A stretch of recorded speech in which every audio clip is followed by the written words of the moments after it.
Well, disaster struck.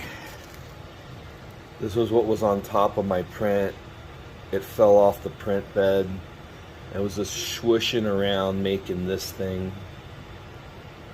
I don't know. Bummer. So, we got her going again.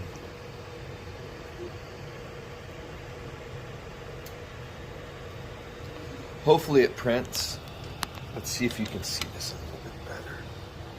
Can you see it a little bit better? I had done 2 different filaments. This thing was going to be dope.